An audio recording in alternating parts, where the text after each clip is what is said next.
نحمده ونصلي على رسوله الكريم اما بعد فاعوذ بالله من الشيطان الرجيم بسم الله الرحمن الرحيم يا أيها الذين آمنوا اذكروا نعمة الله عليكم إذ جاءتكم جنود فأرسلنا عليهم ريحا وجنودا لم تروها وكان الله بما تعملون بصيرا صدق الله العظيم۔ گزشتہ درس میں ہمارے سامنے غزوہ احزاب کے حوالے سے کچھ تفصیلات آ چکی تھیں اور انہی باتوں کو یا اسی غزوے سے متعلق بات کو مزید آگے بڑھاتے ہیں بغیر کسی تمہید کے اور بغیر کسی ابتدائیہ کلمات کے۔ رسول اللہ صلی اللہ علیہ وسلم نے جب اعلان جنگ فرمایا تھا اس وقت مسلمانوں کی ایک کثیر تعداد مدینہ منورہ سے حکم رسول پر نکل پڑی۔ جب مخلصین مؤمنین نکلے تھے ان کے ساتھ کچھ ایسے لوگ بھی تھے جو حقیقت میں مخلص نہیں تھے، مومن نہیں تھے، بلکہ منافق تھے۔ مجموعی تعداد مدینہ منورہ سے نکلتے وقت مسلمانوں کی یا کلمہ گو لوگوں کی، اس وقت ہم صحابہ کا لفظ استعمال نہیں کریں گے، کلمہ گو لوگوں کی تعداد مدینہ منورہ سے نکلتے ہوئے 3000 تھی۔ مدینہ منورہ سے نکلتے ہوئے ایک طرف منافقین ہیں اور دوسری طرف مخلص مومنین ہیں۔ مخلص مومنین کا حال یہ ہے، مثلا میں ایک صحابی کا ذکر کرتا ہوں، سیدنا حضرت سعد بن معاذ رضی اللہ تعالیٰ عنہ جب گھر سے نکل رہے تھے تو آپ نے جو زرہ پہنی وہ زرہ ان کے وجود کے اعتبار سے، بدن کے اعتبار سے چھوٹی تھی، تو آپ بڑی اس کے ساتھ جلدی کے ساتھ اس کو پہننے کی کوشش کر رہے تھے اور وہ پہنی نہیں جا رہی تھی۔ اس وقت ان کی زبان پر کچھ حسرت بھرے کلمات تھے کہ جس کا مفہوم اور معنی یہ تھا کہ اگر یہ چیز میرے لیے آسانی کا سبب ہوتی تو میں جلد از جلد رسول اللہ صلی اللہ علیہ وسلم کو پہنچ پاتا، لیکن اس کی وجہ سے مجھے تاخیر ہو رہی ہے رسول اللہ کے ساتھ ملنے میں۔ اور آپ کی والدہ بھی آپ کو ڈانٹ رہی تھی کہ رسول اللہ نکل گئے اور آپ ابھی تک زرہ کے چکر میں، نکلو جلدی سے اور ان کو پہنچو۔ ایک طرف حال یہ ہے مسلمانوں کا، اور دوسری طرف حال یہ ہے کہ مدینہ منورہ سے نکلتے ہی، یعنی اپنے گھروں سے نکلتے ہی جب قافلہ روانہ ہوا تو کچھ لوگ فوری طور پر رسول اللہ کے پاس آئے، اے یا رسول اللہ ہمیں آپ عذر کی وجہ سے رخصت دے دیجیے، اس محاذ پر ہم نہیں جا سکتے، چونکہ پہلے ہی خبر مل چکی تھی کہ مشرکین ہزاروں کی تعداد میں روانہ ہو چکے ہیں۔ منافقین اسی بات کو مد نظر رکھتے ہوئے بزدلی اور موت کے خوف کی بنیاد پر رسول اللہ صلی اللہ علیہ وسلم سے اجازت طلب کرنے لگے۔ کچھ نے تو فوری اجازت طلب کر لی، اللہ کے رسول نے اجازت دے دی۔ اب یہ جو روانہ ہو رہے تھے 3000، اس میں سے کچھ کم ہو گئے۔ پھر موقع پر جب خندق کی کھدائی شروع ہوئی تو وہاں پر کچھ لوگوں نے رسول اللہ کی خدمت میں حاضر ہو کر کے کہا، اے اللہ کے رسول ان بیوتنا عورہ، قرآن پاک کے الفاظ ہیں کہ ہمارے گھر محفوظ نہیں ہیں، اگر آپ اجازت مرحمت فرما دیں تو ہم اپنے گھروں کی حفاظت کے لیے چلے جائیں۔ حالانکہ یہ بات ہمارے سامنے گزشتہ درس میں آ چکی کہ رسول اللہ صلی اللہ علیہ وسلم نے اس غزوہ میں نکلنے کے لیے جو اقدامات فرمائے، مدینہ منورہ کی یعنی شہر کی آبادی کی جو حفاظت ہے اور اس کی جو نگرانی ہے، اس کی ذمہ داری سونپی حضرت عبداللہ ابن ام مکتوم رضی اللہ عنہ کو۔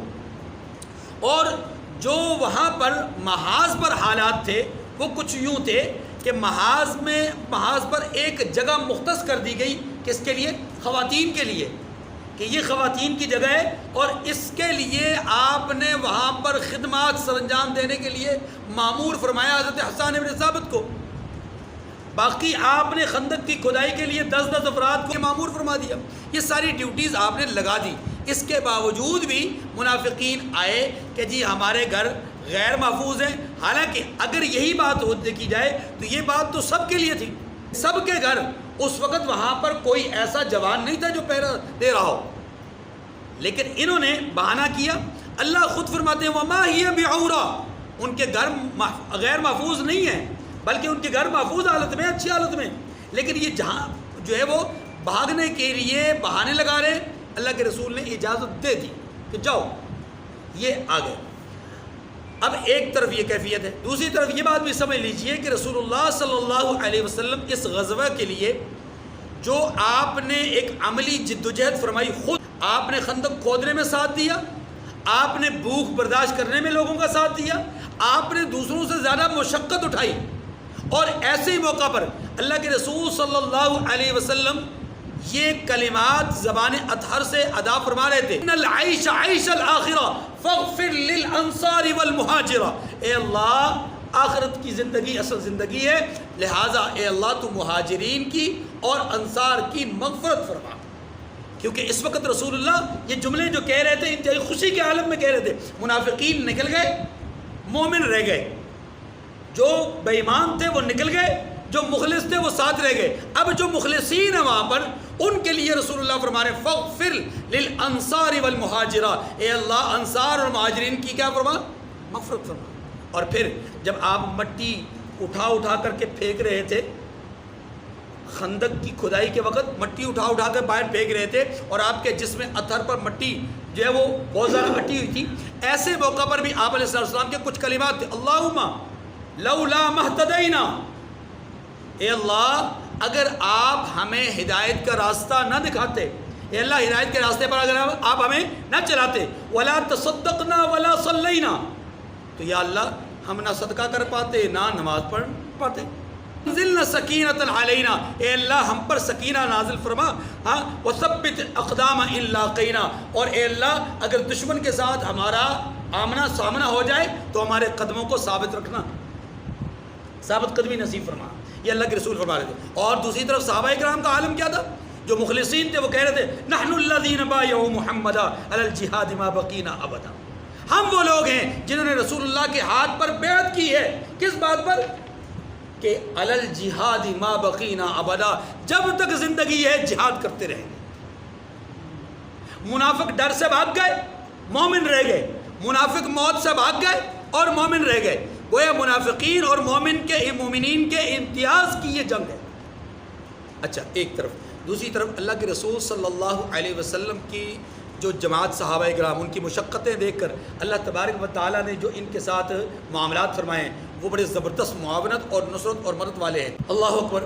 پہلی مدد اللہ کی یہ ہوئی کہ قبیلہ اشجع کے سردار نعیم ابن مسعود، جن کا تذکرہ میں نے گزشتہ درس میں کیا تھا، میں نے کہا آخر میں بات کروں گا.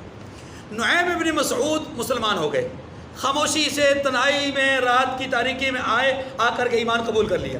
اللہ کے رسول صلی اللہ علیہ وسلم کی خدمت میں عرض کرنے لگے کہ یا رسول اللہ ایمان میں نے قبول کر لیا ہے، میرے قبیلے کے لوگوں کو، مشرکین کو پتہ نہیں، یہود کو پتہ نہیں، کسی کو پتہ نہیں کہ میں نے ایمان قبول کیا ہے. اگر آپ اجازت مرحمت فرمائیں تو میں کوئی ایسی چال چلوں کہ جس سے ان کے درمیان کوئی پھوٹ پڑ جائے. اللہ اکبر. آپ علیہ السلام نے اس وقت ایک جملہ فرمایا کہ الحرب خدعۃ، جنگ تو ہوتی ہے چال بازی کا نام، اس میں چال چلنی پڑتی ہے، آپ کو چال چلنے کی اجازت ہے. اب نعیم ابن مسعود اٹھے، گئے اپنے قافلے میں خاموشی سے، رات گزاری. اگلے دن گھومتے پھرتے بنو قریظہ کے پاس پہنچ گئے. اندازہ تو پہلے ہی ہو چکا تھا کہ بنو قریظہ نے غداری کر لی ہے، اب ان کے پاس پہنچے. اندازہ کیجیے اللہ کیسے مدد فرماتے ہیں. نعیم ابن مسعود وہاں پہنچے، بنو قریظہ سے جا کر کے ملے. اب بنو قریظہ کو تو یقین تک قبیلہ اشجع شامل ہے جنگ میں، اور یہ ان کے سردار ہیں.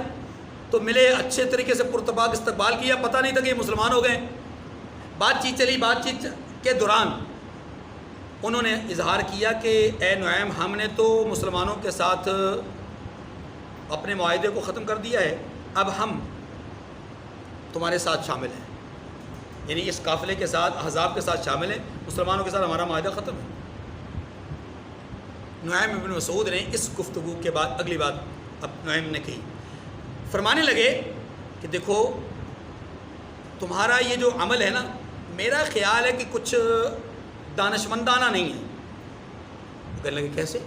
اب ظاہر ہے ان کو تو بڑا دھچکا سا لگا. کہا بات یہ ہے ہم تو آئے ہیں دور دراز سے, مکہ سے, مکہ کے قریب قریب قبائل ہم, آپ تو رہتے ہو یہاں مدینہ میں.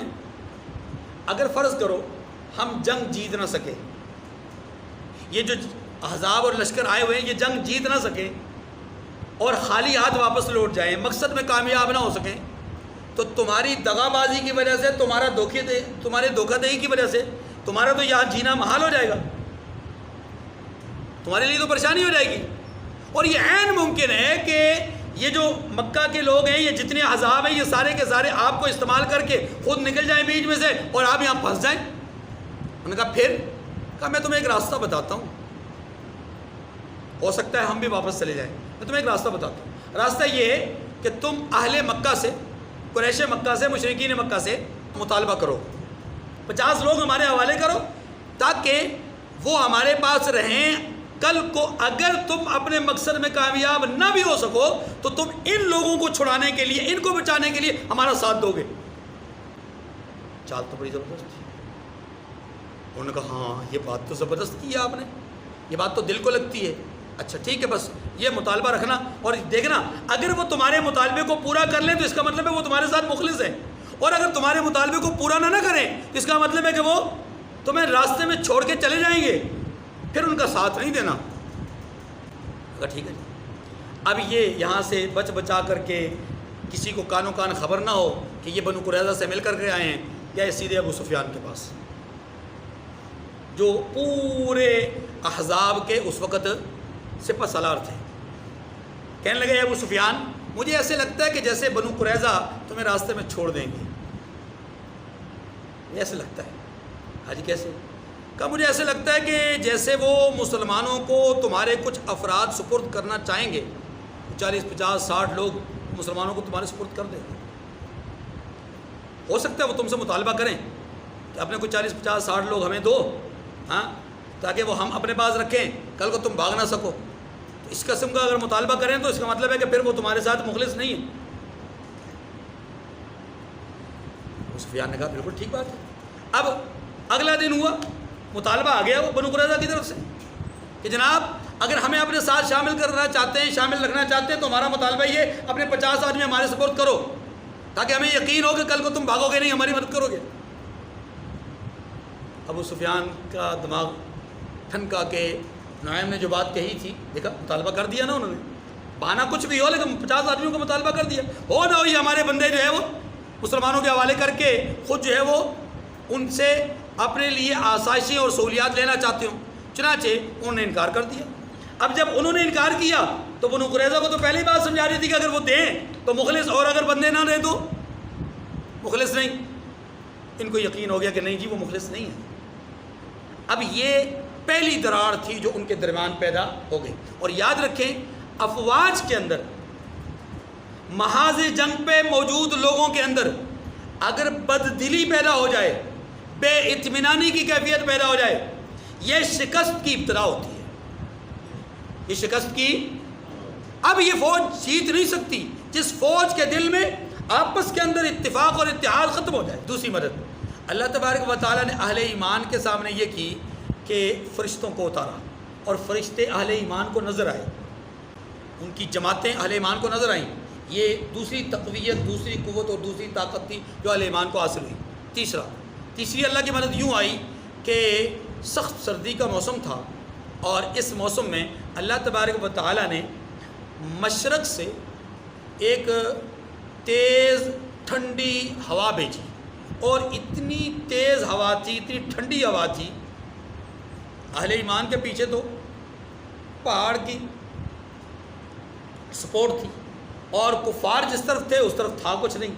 تو ان کے خیمے اکھڑ گئے, ان کی ہنڈیاں الٹ گئیں, ان کے جانور بدک گئے. ظاہر ہے یہ آندھی آتی ہے, طوفان آتا ہے, تو پھر جانوروں پر اور حشرات الارض پر بھی اس کا اثر پڑتا ہے. ان پر اثر پڑا, اور یوں جب ایک بدمزگی اور نظم و نسق کے ٹوٹ جانے کا معاملہ پیش آیا تو ابو سفیان نے اعلان کر دیا, جو کہ سالار قافلہ تھے, انہوں نے اعلان کر دیا لوگوں واپس کرو, اب ہم یہاں نہیں ٹھہریں گے, اب ہمارے لیے حالات سازگار نہیں ہیں. اللہ تبارک و تعالیٰ نے یوں اہل ایمان کی مدد فرمائی۔ یہ تقریباً 1 مہینہ 25 دن یا 1 مہینہ تک محاصرہ ان کی طرف سے رہا، لیکن یہ اپنے مقصد میں کامیاب نہیں ہو سکے۔ اب توجہ، رسول اللہ صلی اللہ علیہ وسلم نے ان کو جاتے ہوئے جب دیکھا، آپ نے ایک جملہ فرمایا کہ اب کے بعد، آج کے بعد کفار تم پر حملہ نہیں کر سکے، اب دشمن کے مقابلے میں ہم نکلیں گے، دشمن ہمارے مقابلے میں نہیں آ سکتا۔ اور حالات نے بتلایا اس کے بعد کبھی کافر مشرکین اور یہود حضور کی حیات طیبہ میں مقابلے کے لیے نہیں آئے۔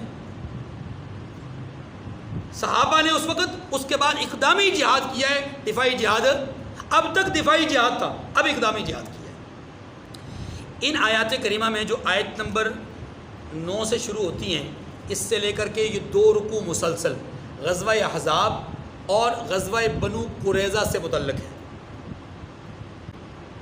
غزوہ بنو قریظہ کیا ہے؟ رسول اللہ صلی اللہ علیہ وسلم جب یہاں سے مشرکین چلے گئے، آپ واپس آ گئے بخیر و عافیت، اور یہ وقت تھا ظہر کے قریب کا وقت، ظہر سے پہلے کا یا ظہر سے متصل، بلکہ اکثر روایات یہ ہیں کہ ظہر سے پہلے کا وقت تھا۔ آپ صلی اللہ علیہ وسلم نے ظہر کی نماز پڑھی یہاں پر آ کر کے، اور اپنی زرہ وغیرہ اتاری۔ جبرائیل امین حاضر خدمت ہوئے، یا رسول اللہ آپ نے سامان جنگ اتار دیا، آپ نے زرہ اتار دی؟ ہاں جبرائیل، اب کیا کام باقی ہے؟ اللہ کے رسول، وہ جو دغا باز ہیں، وہ جو دھوکے باز ہیں، وہ جنہوں نے آپ کے ساتھ معاہدہ توڑا ہے درمیان جنگ میں، جنہوں نے آپ کی جماعت کی حوصلہ شکنی کی کوشش کی ہے، بنو قریظہ، ان کا تو ابھی کام تمام کرنا باقی ہے۔ ہمیں تو سامان جنگ نہیں اتارا، وہ جو فرشتے مدد کے لیے آئے تھے، ہم نے تو سامان جنگ نہیں اتارا۔ اللہ کے رسول صلی اللہ علیہ وسلم نے فوراً سامان جنگ پہنا اور حکم ارشاد فرمایا کہ لوگوں تیار ہو جاؤ، ہم نے عصر کی نماز بنو قریظہ میں جا کے پڑھیں گے۔ 3.5 میل کا فاصلہ، 3.5 میل کا فاصلہ مسجد نبوی سے، فرمایا عصر کی نماز وہاں پڑھیں گے۔ اب یہاں پر چلتے ہوئے رخصت ہو گئے یہاں سے، اور جاتے ہوئے ایک معاملہ پیش آ گیا، اور وہ معاملہ یہ تھا کہ ظاہر نکلتے نکلتے کچھ لوگوں کو تھوڑی سی تاخیر ہو گئی، عصر کا وقت ہو گیا۔ کچھ وہ تھے کہ جو جلدی نکل گئے، لیکن زیادہ وہی تھے جو پیچھے رہ گئے۔ اب جو پیچھے رہنے والے تھے، عصر کا وقت ہو گیا اور عصر کا وقت ڈھلتا جا رہا تھا، تو اختلاف رائے پیدا ہو گیا لوگوں میں۔ کچھ کہنے لگے کہ عصر کی نماز پڑھ لیں، عصر کی نماز کا وقت ہو گیا، نکلتا جا رہا ہے، یہی پڑھ لیں راستے میں۔ اور کچھ کا خیال یہ تھا کہ نہیں، اللہ کے رسول نے فرمایا تھا عصر بنو قریظہ میں پڑھیں گے، لہذا ہم تو وہی پڑھیں گے۔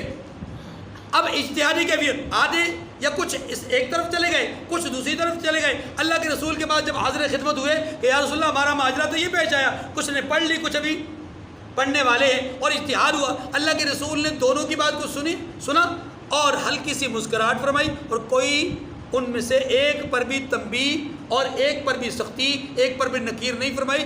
گویا کہ آپ کے خاموشی کا مطلب یہ تھا کہ دونوں کا عمل کیا تھا؟ درست تھا۔ یاد رکھیے، جو مجتہد ہوتا ہے اس پر لازم ہے کہ وہ اجتہاد کرے، اور اجتہاد کرنے کے بعد اس اجتہاد پر عمل بھی کرے۔ اور صحابہ کرام سارے کے سارے، ہمارا ایمان ہے کہ مجتہد ہیں، سارے کے سارے کیا ہیں؟ مجتہد ہیں۔ صحابہ کے بعد اجتہاد کی شرائط، صحابہ کے بعد اجتہاد کی، صحابی میں نفس صحابیت، صفت صحابیت، مقام صحابیت ہی اجتہاد ہے، اجتہاد کی دلیل ہے۔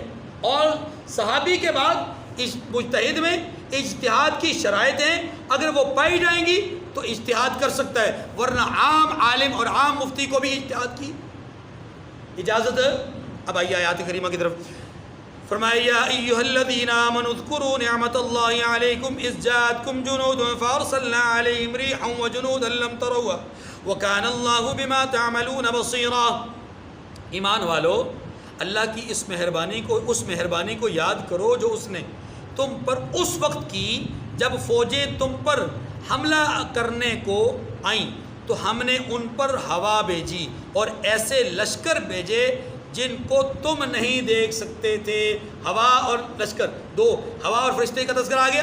یہ نعمت کا اظہار ہے، ابھی جنگ کا ذکر نہیں ہے، جنگ کے نقشے ایک صورت بیان کی گئی۔ وَكَانَ اللَّهُ بِمَا تَعْمَلُونَ بَصِيرًا، اور جو کام تم کرتے ہو اللہ اس کو دیکھ رہا ہے.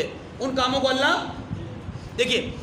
یہاں پر اس پہلی آیت کریمہ میں اللہ تبارک و تعالیٰ نے اپنی نعمتوں کا ذکر کیا ہے، اور یہی قرآن پاک کی بلاغت اور حسن ہے کہ قرآن پاک نے یہاں پر سورہ اپنا غزوہ احزاب کی ابتدا سے نہیں ذکر کیا کہ ادھر یہ جا کر کے جو ہے وہ چال چلی گئی اور یوں ہوا اور یہ ہوا، اور یہ ساری تفصیل کہاں سے؟ احادیث مبارکہ. قرآن پاک نے مقصودی بات کی ہے. مقصودی بات کیا ہے؟ کہ اہل ایمان کو ہمیشہ اللہ کی نعمتوں کو مد نظر رکھنا چاہیے. وہ نعمتیں حالت جنگ میں ہو، حالت امن میں ہو، اللہ کی دی ہوئی نعمتوں کو یاد کرنا چاہیے، اور یاد کرنے کا معنی ہی شکر ہے. حضور صلی اللہ علیہ وسلم کے ساتھ محبت کا دم بھرنے والوں کے لیے لازم ہے کہ وہ حضور علیہ السلام کی وساطت سے اور آپ کے دین کی وساطت سے رب نے جو ان پر نعمتیں نازل کی ان کا شکریہ ادا کرے. آگے اذ جاءوکم من فوقکم ومن اسفل منکم واذ زاغت الابصار وبلغت القلوب الحناجر وتظنون بالله الظنون. عجیب نقشہ کھینچا اللہ. مدینہ منورہ کے مشرق سے یعنی بلند جگہ سے بھی دشمن نے حملہ کیا، اور مدینہ منورہ کی پست جگہ سے، نچلی جگہ سے بھی دشمن نے حملہ کیا. اذ جاءوکم من فوقکم ومن اسفل منکم، جب وہ تمہارے اوپر اور نیچے کی طرف سے یعنی بلند جگہ سے اور پست جگہ سے تم پر چڑھ آئے، یعنی تمہارے اوپر حملہ کرنے کے لیے آ گئے. وَإِذْ زَاغَتِ الْأَبْصَارُ وَبَلَغَتِ الْقُلُوبُ الْحَنَاجِرَ. اللہ اکبر. فرمایا کہ یہ وہ وقت ہے کہ جب اس کیفیت کو دیکھا تو جب آنکھیں کیا گئی؟ پھر گئیں، پتھرا گئیں، ہاں، اور دل دہشت کی وجہ سے گلوں تک پہنچ گئے، یعنی خوف کا یہ عالم. آگے فرمایا وَتَظُنُّونَ بِاللَّهِ الظُّنُونَ، اور تم اللہ کی نسبت طرح طرح کے گمان کرنے لگے. پتہ نہیں ہمارا کیا ہوگا، مدد فوراً آئے گی یا نہیں آئے گی. یہ نہیں کہ مدد کبھی آئے گی کہ نہیں، فوراً مدد آئے گی یا نہیں آئے گی، کہیں زیادہ نقصان ہوگا یا کیا ہوگا. هُنَالِكَ ابْتُلِيَ الْمُؤْمِنُونَ وَزُلْزِلُوا زِلْزَالًا شَدِيدًا. وہاں مومن آزمائے گئے اور سخت طور پر ہلائے گئے. کیا معنی؟ یہ وہ منظر ہے، یہ وہ موقع ہے کہ جب اہل ایمان کو جھنجھوڑا گیا، اہل ایمان کی آزمائش کی گئی، ان کا امتحان لیا گیا. اور یہ امتحان کیا تھا؟ کہ دشمن کا حملہ، ادھر سے منافقین کا بھاگ جانا، درمیان میں بنو قریظہ کی خیانت اور بددیانتی، یہ سارے معاملات سامنے ہیں نا جی. ان تمام معاملات میں کیا اہل ایمان ثابت قدم رہتے ہیں یا نہیں؟ اللہ نے دونوں کا نقشہ کھینچا ہے، اہل ایمان کا بھی اور منافقین کا. اگر آگے تذکرہ آ رہا ہے منافقین کا، بس یہیں پر بات روکتے ہیں. منافقین نے رسول اللہ صلی اللہ علیہ وسلم کو غزوہ احد کے بعد یہ کہتے ہوئے سنا تھا. آپ صلی اللہ علیہ وسلم نے فرمایا تھا کہ اب کفار کامیاب نہیں ہو سکتے، یہ کہا سنا تھا.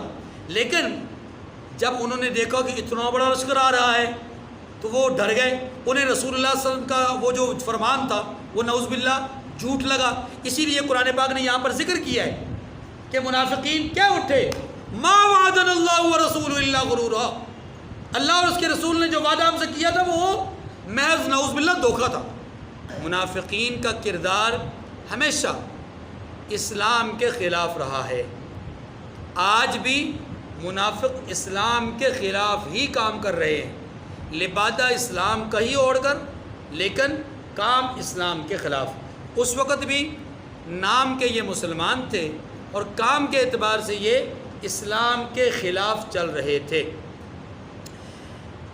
منافقین نے جن امور کو سر انجام دیا ہے ان کے نتیجے میں قرآن پاک نے جو ان کی مذمت بیان فرمائی ہے کہ ان کے اندر کون کون سی بری خصلتیں تھیں اور کون کون سی برائیاں تھیں. نمبر 1، منافقین نے بزدلی کا مظاہرہ کیا، اور آپ جانتے ہیں کہ یہ بات ہمارے سامنے آ چکی کہ بزدلی کی وجہ سے ہی انہوں نے مدینہ منورہ سے ہی اپنے گھروں کے ویران ہونے یا غیر محفوظ ہونے کا بہانہ لگایا، یا مختلف بہانے لگا کر کے مدینہ میں ہی رہے. کچھ منافقین گئے ہی نہیں. نمبر 2، جو منافقین وہاں میدان تک چلے گئے وہاں جانے کے بعد ان بیوتنا عورا کہہ کر کے، جیسا کہ آیت نمبر 12 میں ہمارے سامنے آئے 13 میں، اس جملے کے نتیجے میں وہ واپس ہوئے میدان سے، اور میدان سے ان کا واپس ہونا یہ میدان میں رہنے والوں کے لیے حوصلہ شکنی کا باعث بنا۔ یہ ان کی دوسری مذمتی بات تھی۔ اور تیسری بات، قرآن کہتا ہے کہ ان لوگوں نے میدان چھوڑا موت کے خوف سے۔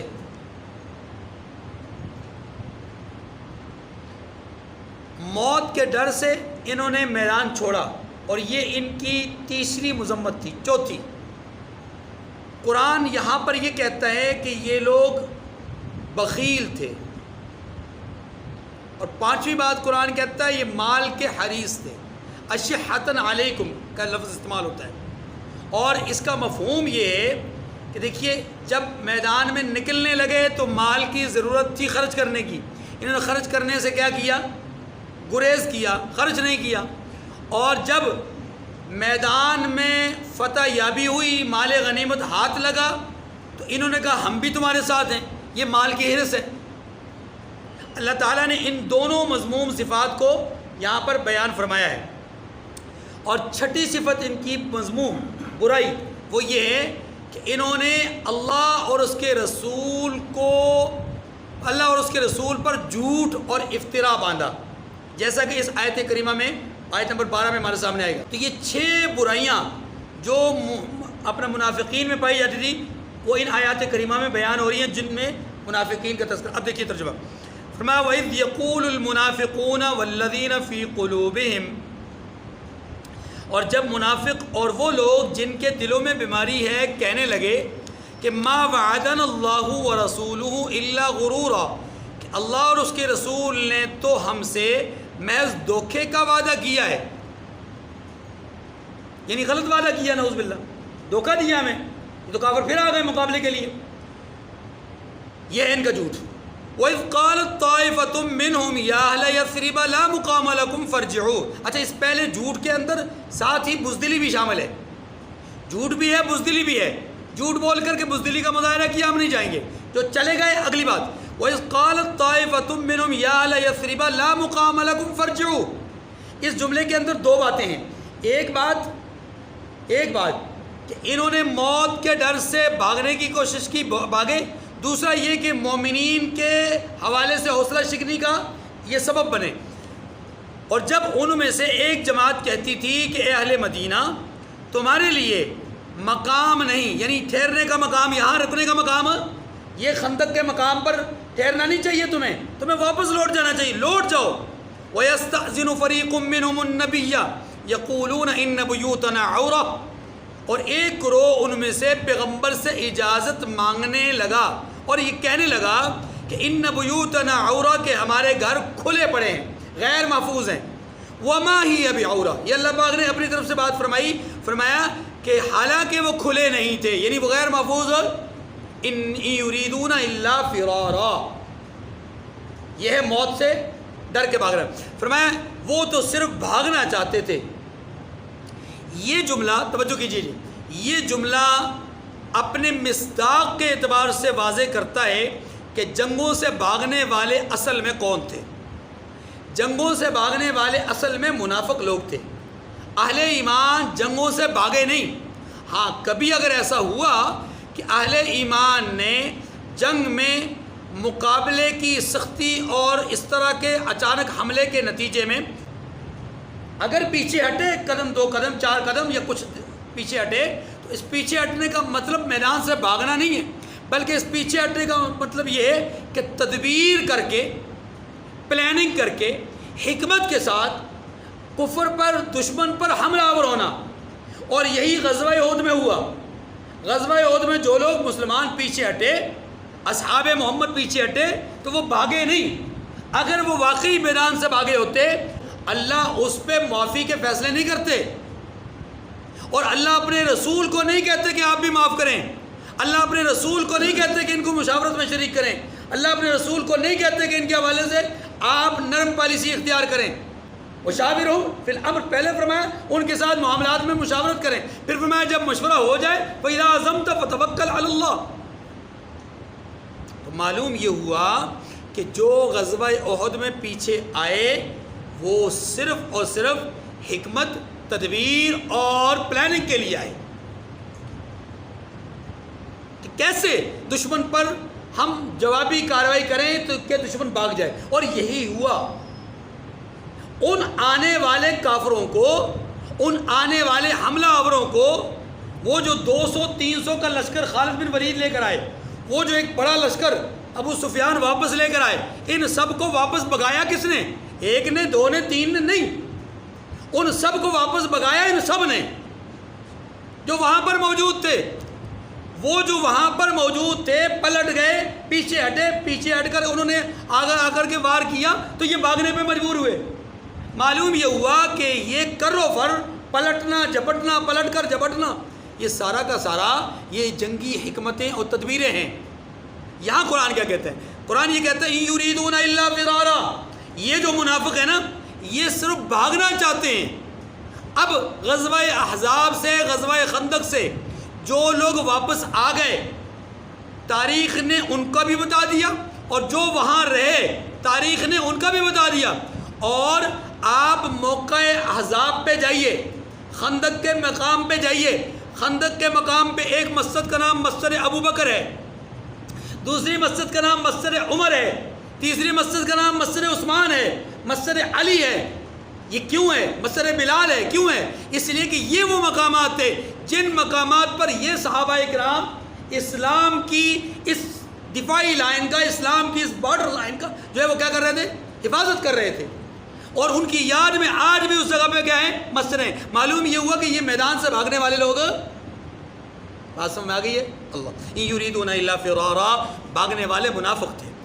وَلَوْ دُخِلَتْ عَلَيْهِمْ مِنْ أَقْطَارِهَا ثُمَّ سُئِلُوا الْفِتْنَةَ لَآتَوْهَا وَمَا تَلَبَّثُوا بِهَا إِلَّا يَسِيرًا، اور اگر اطراف مدینہ سے ان پر فوجیں حملہ آور ہو جائیں اور ان سے خانہ جنگی کے لیے کہا جائے تو وَمَا تَلَبَّثُوا بِهَا إِلَّا يَسِيرًا، اس کا مطلب یہ ہے اللہ تعالیٰ اس آیت کریمہ میں یہ بتا رہے ہیں، سمجھا رہے ہیں کہ یہ جو منافق میدان سے بھاگ رہے ہیں نا، میدان سے بھاگ رہے ہیں، اگر ان کے پاس کوئی باغی ٹولہ، ان کے پاس کافروں کا کوئی ٹولہ ان کے پاس آ جائے اور آ کر ان سے ساز باز کر لے، ساز باز کرنا چاہے کہ بھائی تم ہمارا ساتھ دو، ہم تمہیں پیسہ دیں گے، یہ کریں گے، وہ کریں گے، تو یہ فوراً ان کا ساتھ دینے کے لیے تیار ہو جائیں۔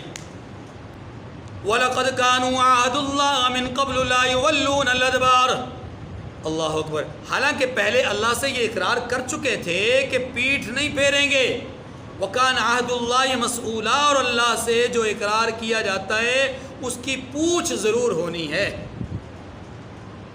یہ جملہ بھی بتلاتا ہے کہ جو بھاگے وہ قابل معافی جرم نہیں، قابل معافی جرم، تو جب قابل معافی جرم نہیں تو جن کو اللہ نے معاف کیا وہ اس کا مطلب ہے بھاگے نہیں، وہ پیچھے ہٹے تھے۔ آگے قُلْ لَنْ يَنْفَعَكُمُ الْفِرَارُ إِنْ فَرَرْتُمْ مِنَ الْمَوْتِ أَوِ الْقَتْلِ وَإِذًا لَا تُمَتَّعُونَ إِلَّا قَلِيلًا، یہاں اللہ تبارک و تعالیٰ اپنی قدرت کا اظہار فرما رہے ہیں، موت سے کہاں تک بھاگو گے؟ فرمایا کہہ دیجئے کہ اگر تم مرنے یا مارے جانے سے بھاگتے ہو، طبعی موت سے بھاگتے ہو یا قتل ہونے سے بھاگتے ہو، تو بھاگنا تمہیں کوئی فائدہ نہیں دے گا، اور اس وقت تم بہت ہی کم فائدہ اٹھاؤ گے۔ کیا مطلب؟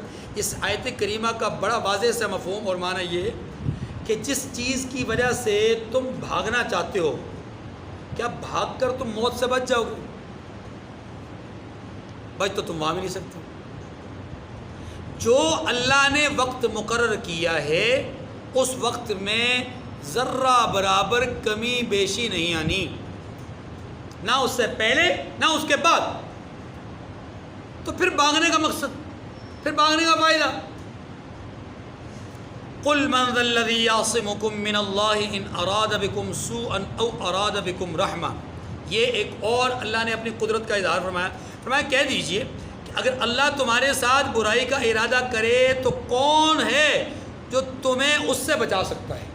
کہ اللہ جس کے ساتھ خیر کا فیصلہ کرنا چاہیں، بلائی کا ارادہ کرنا چاہیں اسے کوئی شر نہیں پہنچا سکتا، اور جسے اللہ برائی دینا چاہیں، مصیبت میں مبتلا کرنا چاہیں، اسے کوئی مصیبت سے بچا یہ بات نہیں۔ وَلَا يَجِدُونَ لَهُم مِّن دُونِ اللَّهِ وَلِيًّا وَلَا نَصِيرًا، اور یہ لوگ اللہ کے سوا کسی کو نہ اپنا دوست پائیں گے اور نہ مددگار۔ کب؟ جب اللہ مصیبت کا ارادہ کر لیں، اللہ کسی کو مبتلا عذاب کرنا چاہیں۔ قَدْ يَعْلَمُ اللَّهُ الْمُعَوِّقِينَ مِنْكُمْ وَالْقَائِلِينَ لِإِخْوَانِهِمْ هَلُمَّ إِلَيْنَا وَلَا يَأْتُونَ الْبَأْسَ إِلَّا قَلِيلًا أَشِحَّةً عَلَيْكُمْ، یہاں بخل اور حرص کو بیان کیا جا رہا ہے۔ فرمایا اللہ تم میں سے ان لوگوں کو بھی جانتا ہے جو لوگوں کو روکتے ہیں، منع کرتے ہیں، اور اپنے بھائیوں سے یہ کہتے ہیں کہ ہمارے پاس چلے آؤ، اور لڑائی میں نہیں آتے مگر بہت کم۔ کیا مطلب؟ یہ وہ لوگ ہیں، اس سے مراد وہ منافق ہیں جو سرے سے میدان جاتے ہی نہیں، نہ صرف یہ کہ خود نہیں جاتے بلکہ دوسروں کو بھی روکتے ہیں۔ ہلم الینا، ہماری طرف آؤ، یہ امن کی جگہ ہے، وہ تو ہلاکت کی جگہ ہے، وہ تو موت ہے سراسر، میدان جنگ سراسر موت ہے۔ اس لیے اللہ فرماتے ہیں اللہ ان کو بھی جانتے ہیں۔ قد یعلم اللہ المعوقین، روکنے والوں کو اللہ جانتے ہیں۔ ولا یأتون البأس الا قلیلا اشحة علیکم، اللہ اکبر۔ فرمایا کہ یہ لڑائی میں نہیں آتے مگر بہت کم آتے ہیں۔ اشحة علیکم، تمہارے بارے میں بخل کرتے ہیں۔ اشحة علیکم، اشحہ یہ لفظ جو استعمال ہوتا ہے، یہ لفظ دونوں معنی کے لیے استعمال ہوتا ہے، بخل کے لیے بھی استعمال ہوتا ہے، حرص کے لیے بھی استعمال ہوتا ہے، بخیلی کے لیے بھی اور حرص کے لیے بھی۔ اشحة، ٹھیک ہے۔ فَإِذَا جَاءَ الْخَوْفُ رَأَيْتَهُمْ يَنظُرُونَ إِلَيْكَ تَدُورُ أَعْيُنُهُمْ، چونکہ اس ایک لفظ کو استعمال کر کے اللہ نے دونوں صفات بیان کر دی، یہ بخیل بھی ہیں اور حریص بھی ہیں۔ آگے فرمایا پھر جب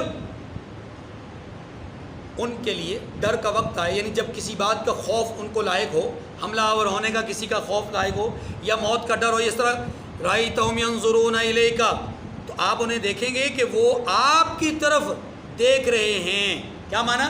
جب انہیں خطرہ لاحق ہوتا ہے تو وہ آپ کی طرف نظر اٹھا کے دیکھتے ہیں کہ آپ ان کو خطرے سے بچا لیں۔ تدور اعینہم کالذی یخشی علیہ من الموت، فرمایا ان کی آنکھیں اس طرح پھر رہی ہیں جیسے کسی کو موت سے غشی آ رہی ہے، یعنی جس کو جب نزع کا عالم ہوتا ہے اور موت بالکل سر پہ سوار ہوتی ہے اور فرشتہ روح نکال رہا ہوتا ہے، اس وقت انسان کی جو آنکھیں گھوم رہی ہوتی ہیں۔ فرمایا ان منافقوں کی حالت جب یہ پریشانی میں ہوتے ہیں، جب یہ کسی کے خوف میں مبتلا ہوتے ہیں، اس وقت یہ آپ کی طرف نظر رحمت کرنے کی امید اور آس لے کر کے نگاہیں پھرا رہے ہوتے ہیں کہ آپ ان کے ساتھ کوئی نرمی کا معاملہ کریں۔ یا اس کا معنی یہ کہ جب ان کا خناس اور ان کی خباثت اور ان کی رذالت لوگوں پر ظاہر ہو جاتی ہے اور لوگ ان کے ساتھ ذرا سختی کا معاملہ کرنا چاہتے ہیں، یعنی صحابہ کرام ان منافقین کے ساتھ ذرا سختی کا معاملہ کرنا چاہتے ہیں، تو پھر آپ دیکھیں گے کہ یہ ایسے وقت میں آپ کی طرف آئیں گے، نظریں گھما کر آپ کو دیکھیں گے کہ شاید آپ کی طرف سے صحابہ کو روکنے کا عمل آ جائے اور ان کے لیے کوئی نرم پالیسی آ جائے۔ فَإِذَا ذَهَبَ الْخَوْفُ، ہاں اب اگلا جملہ بڑا زبردست جملہ ہے۔ فرمایا ان کی بددیانتی کا اور ان کی خباثت باطنی کا عالم یہ کہ جب خطرہ ہوتا ہے تو آپ کو دیکھتے ہیں کہ آپ کو رحمت کریں، آپ کو شفقت کا معاملہ کریں، لیکن جب وہی فَإِذَا ذَهَبَ الْخَوْفُ، جب وہ خوف ٹل جاتا ہے، دشمن کا خوف یا صحابہ کرام کے انتقام لینے کا خوف کہ صحابہ ان کو کچھ کہیں گے، جب وہ خوف خطرہ ختم ہو جاتا ہے آپ کی رحمت کی وجہ سے، آپ کی شفقت اور مہربانی کی وجہ سے، آپ ٹال دیتے ہیں۔ اب کیا کرتے ہیں یہ بدبخت؟ سلقوکم بألسنۃ حداد، بڑا زبردست جملہ ہے۔ فرمایا یہ اپنی لوہے جیسی جو زبان ہے اس زبان کو چلاتے ہیں تیزی کے ساتھ، یعنی آپ کے خلاف ہرزہ سرائی کرتے ہیں، بکواس کرتے ہیں اور بدباطنی کا مظاہرہ کرتے ہیں اور آپ پر الزامات لگاتے ہیں، آپ کے لیے برے الفاظ استعمال کرتے ہیں، جیسا کہ سورہ توبہ میں اللہ تبارک و تعالیٰ نے بیان فرمایا کہ یہ اتنے بدبخت ہیں کہ رسول کو یہ کہتے ہیں کہ رسول تو قانون کے کچے ہیں، یہ اتنے بدبخت ہیں کہ رسول کو یہ کہتے ہیں کہ رسول ہم پر دوسروں کو ترجیح دیتے ہیں، یہ اتنے بدبخت ہیں کہ یہ کہتے ہیں رسول نعوذ باللہ پیسے والوں کو غریبوں پر ترجیح دیتے. اس طرح کے بکواسات اور الفاظ یہ استعمال کرتے. اللہ فرماتے ہیں سلقوک فَإِذَا ذَهَبَ الْخَوْفُ، جب خوف چلا جاتا ہے، خوف دور ہو جاتا ہے، تو سلقوکم بِأَلْسِنَةٍ حِدَادٍ، تو تیز زبانوں کے ساتھ آپ کے بارے میں زبان درازی کرتے ہیں. اب یہاں پر ایک لفظ اور ہے اشحۃ علی الخیر، پھر اشحۃ کا لفظ آیا. خیر کا معنی یہاں پر بھلائی نہیں ہے، سمجھے گا ذرا. خیر کا لفظ ہا یا را، یہ جو لفظ ہے نا یہ قرآن پاک میں مال پر بھی بولا جاتا ہے. پیسہ، دولت، مال، اس پر بھی خیر کا لفظ بولا جاتا ہے. وَإِنَّهُ لِحُبِّ الْخَيْرِ لَشَدِيدٌ، سورۃ العادیات میں آتا ہے کہ یہ مال کی محبت میں بڑا پکا ہے. وَإِنَّهُ لِحُبِّ الْخَيْرِ لَشَدِيدٌ، یہ مال کی محبت میں، مال کی حرص میں بڑا پکا ہے. اب یہاں پر بھی قرآن یہ کہتا ہے کہ یہ جو منافق ہے نا اشحۃ علی الخیر، یہ مال میں بڑے حریص ہیں، مال خرچ کرنے میں بخیل ہیں اور مال پانے میں بڑے حریص ہیں. یہ جملہ دیکھیں کتنا صادق آ رہا ہے. پہلے فرمایا کہ جب انہیں خطرہ لاحق ہوتا ہے تو نظریں اٹھا اٹھا کر آپ کو دیکھتے ہیں، گھما گھما کر آپ کو دیکھتے ہیں تاکہ آپ رحمت کا معاملہ فرمائیں. اب یہ خوف جانی بھی ہو سکتا ہے، یہ خوف مالی بھی ہو سکتا ہے. جانی خوف تو آپ کو سمجھ میں آ گیا، مالی خوف سمجھے. مالی خوف یہ ہے کہ میدان جنگ سے مال غنیمت مل جائے، مال غنیمت ملنے کے بعد اب جب وہ مال غنیمت کی تقسیم ہوتی تھی تو اس وقت منافقین یوں آنکھیں گھما گھما کر کے دیکھتے تھے کہ شاید ہمیں بھی کوئی حصہ ملے، بلکہ کہا بھی کرتے تھے ہم بھی تو تمہارے ساتھ کے لوگ ہیں، ہم بھی تو تم جیسے لوگ ہیں، ہم بھی تو کلمہ پڑھنے والے لوگ ہیں، ہمیں بھی مال میں سے حصہ دیا جائے. تو یہ بروقت سلقوکم بِأَلْسِنَةٍ حِدَادٍ، اپنی تیز زبان سے زبان درازی کیا کرتے تھے. کیوں ایسا کیوں کرتے تھے؟ وہاں جو لجاجت یا طلب کی نگاہ اور یہاں بدتمیزی والی زبان، ان دونوں کے کا مقصد اللہ نے بیان کیا. مقصد یہ ہے کہ اشحۃ علی الخیر، یہ مال پر بڑے حریص ہیں. اصل مقصد ان کا مال طلب کرنا ہے. آگے فرمایا اولئک لم یؤمنوا، اولئک لم یؤمنوا، یہ ایمان لانے والے کیا مطلب؟ یہ ایمان لائے تھے، ایمان لائے ہی نہ تھے، یہ مومن ہی نہ تھے. فَأَحْبَطَ اللَّهُ أَعْمَالَهُمْ، ان کے اعمال برباد کر دیے. وَكَانَ ذَلِكَ عَلَى اللَّهِ يَسِيرًا، اور یہ اللہ کو آسان تھا. کیا معنی؟ کہ ان کے اعمال کو برباد کرنا، جو ایمان ہی نہیں لائے ان کے اعمال برباد کرنا اللہ کے لیے آسان ہے. فرمایا يَحْسَبُونَ الْأَحْزَابَ لَمْ يَذْهَبُوا، انہیں پہلے سے اگر اطلاع مل جائے نا کہ فلاں جگہ سے لشکر آ رہا ہے، ان کی آرزو یہ ہوتی ہے کہ یہ کہیں دور کسی دیہات میں جا بیٹھیں اور دیہات میں بیٹھ کر کے مسلمانوں کے بارے میں، آنے والے لشکر کے بارے میں خبریں لیتے رہیں کہ بھئی کیا حال چال ہے، کیا ہوا، کیا سلسلہ ہوا، کتنے لوگوں کا نقصان ہوا، کیا کیا معاملات ہوئے، مسلمان غالب آئے، مغلوب ہوئے. گویا ہر حال میں اپنا فائدہ سوچتے ہیں. وَلَوْ كَانُوا فِيكُمْ مَا قَاتَلُوا إِلَّا قَلِيلًا، اللہ فرماتے ہیں کہ اگر تمہارے درمیان یہ رہیں تو لڑائی نہ کریں گے مگر بہت کم. کیا معنی یہ کہ اگر آپ کے درمیان رہتے ہیں اور کسی وجہ سے ان کو یہاں رہنا پڑ جاتا ہے تو یہ میدان جنگ میں آپ کا ساتھ پھر بھی نہیں دیں گے، پھر بھی یہ وہاں پر بھی اسی طرح کے معاملات کریں گے. جیسے جیش عسرہ تھا، ہاں جی، اس میں منافقین ساتھ گئے تھے لیکن وہاں جا کر بھی انہوں نے صرف لڑائی ہی لڑی ہے. کس کے خلاف؟ مسلمانوں کے خلاف. مسلمانوں کے درمیان ہی انتشار اور افتراق پیدا کرنے کی کوشش کی ہے، خود کفار کے خلاف لڑے نہیں. یہاں تک بات غزوہ احزاب سے متعلق تھی.